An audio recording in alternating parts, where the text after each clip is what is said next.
Coach Chris Jensen, exciting day for football today. Talk about the recap of how signing day went. Well, what a great day on Bison Hill. We're so pleased with the way the day went. I want to start off with some thanks from me personally. My coaching staff worked tirelessly to get this done, and especially Coach Milo and all the hours that he puts in. There's nobody better than him, and he's so detail oriented that none of this happens without him and his persistence and perseverance. And also a couple people behind the scenes, John Araney and Tara Colvin, working with financial aid, and how much they have to deal with Coach Milo and put up with him. I'm very grateful for what they do.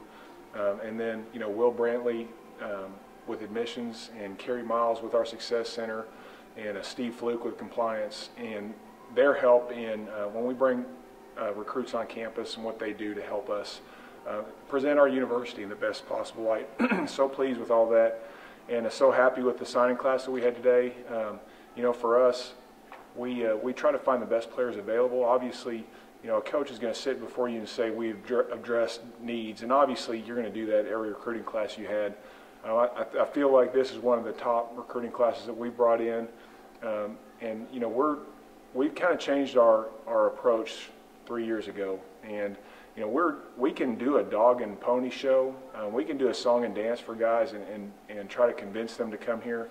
But I think our tactic has been to present what we have to offer at this university, not just in the football program, but the academic side of it, the spiritual side of it, and the growth that's going to take place in 4 or 5 years at our university.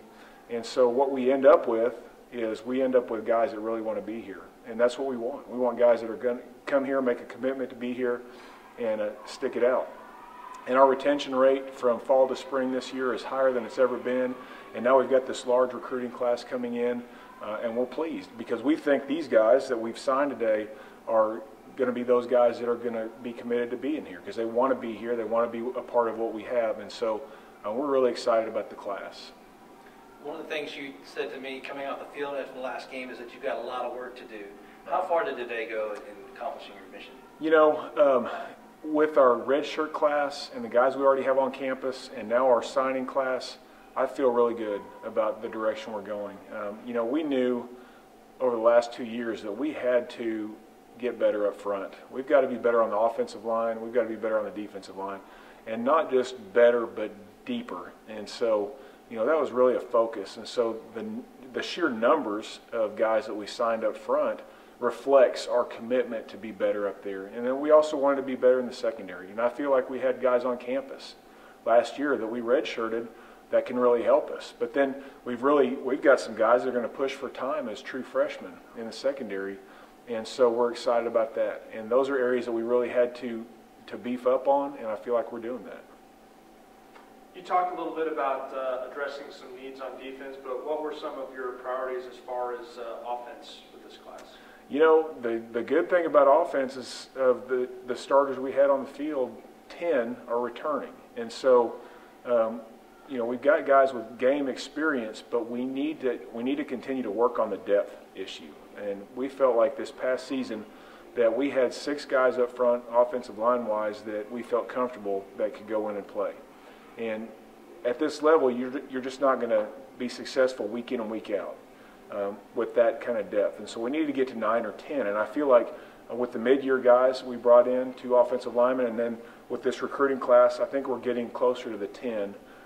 If all the projections work out and everybody pans out the way that they're supposed to, I think we get closer to 10 deep, 10 guys that we feel like we can put in and play and be comfortable with on game day and be successful with. And so that's one of the things that we were really focused on. I think Coach Gothard does a phenomenal job at maintaining contact and getting the guys that he really wants, getting a large number of those guys. And this will be his second season on staff, but this is kind of the first recruiting class that Coach Gower, your offensive coordinator, has been a part of. How has he impacted your ability to recruit some guys with his ties in the state? Well, I think one of the main things that Coach Gower's brought is consistency. And even though he's only been here 1 year, he's a guy that comes in here that has strong ties with the university. And recruits know that he's not going to be a flight risk. He's not taking off. And that's one of the things we've struggled with to have consistency at that position with the offensive coordinator. And so I think that strengthened his credibility and our credibility as staff as we go out and recruit these different players on the offensive side of the ball, knowing that he's going to be here over the long haul. Has the recruiting landscape changed at all now that you're about to be full members of Division II? We're going to stay primarily focused on Oklahoma and Texas, and I think our numbers reflect that. We're not opposed to going outside of the state to find the top recruits across the nation. You know, we found some guys in California mid-year, and we've got a recruit from Nevada, one from Alaska, one from Canada coming in this freshman class, and so we're not opposed, but, you know, from our perspective, especially when you go into North Texas, within 3-mile radius of our campus, we can find really good athletes. And so we're going to be committed to recruiting Oklahoma, not only because we'll find good athletes in Oklahoma, but because of where we are. I mean, we're right in the center of the state. We're in the heart of Oklahoma, in the heart of the United States of America. And what we found in our recruiting classes is we make fans, people that don't have a connection of Oklahoma Baptist University, they're close enough in Oklahoma to become fans of Oklahoma Baptist University. And we expand our fan base. So, you know, you take a small school in Oklahoma, a small community, and you bring one of those players in, all of a sudden that whole community becomes a fan of OBU football and the OBU Bison in general. And so that's what we found. And, you know, we're gonna focus that way. When we came in here, Coach Milo and myself, when we first started 5 years ago, that's an emphasis that we had, and we're going to stick with that. We're going to keep doing that.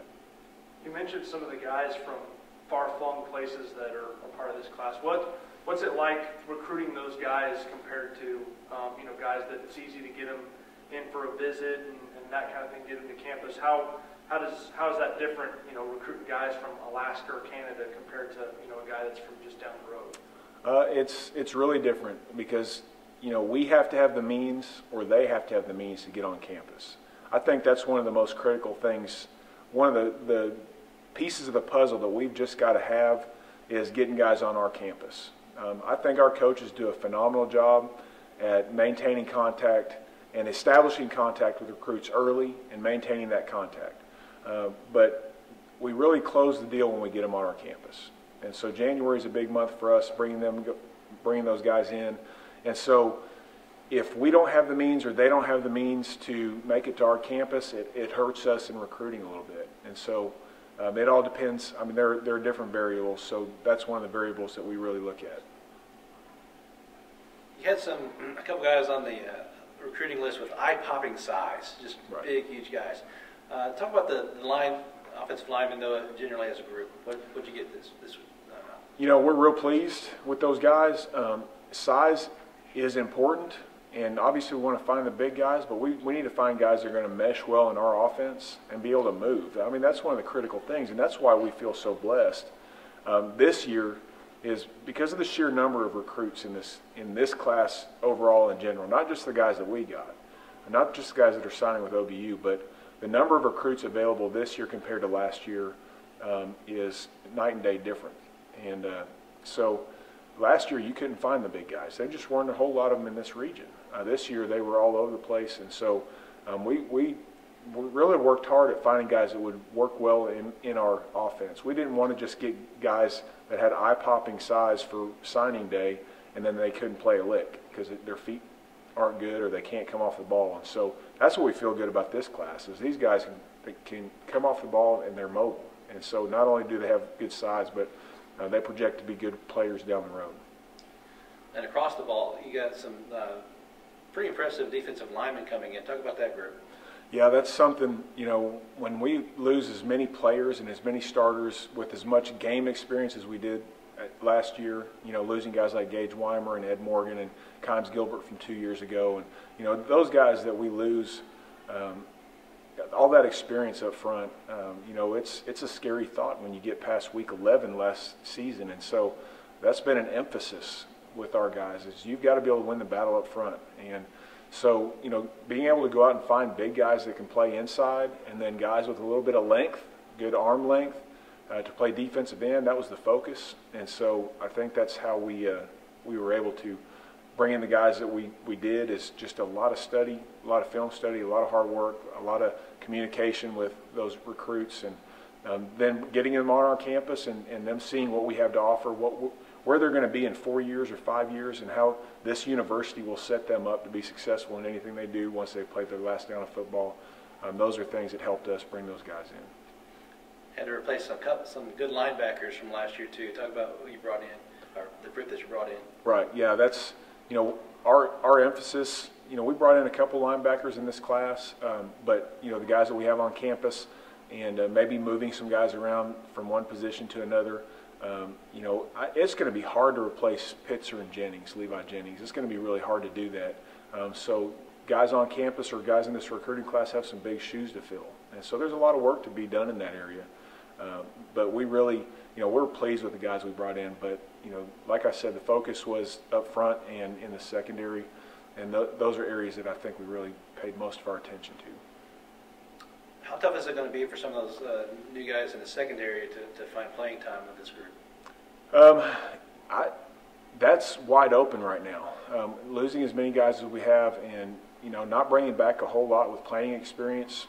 The guys that do have playing experience on campus, with the group that we signed and the group that we brought in midterm, you got your work cut out for you. I mean, everybody does. That competition is wide open, and that's what's exciting. Is you always want to have competition in any position group. And last year I don't know how much we had. And so going into the spring and coming into the fall, there's going to be a lot of competition there based on the talent that's coming in and the guys that are already on campus. And so it's going to be fun to watch that play out.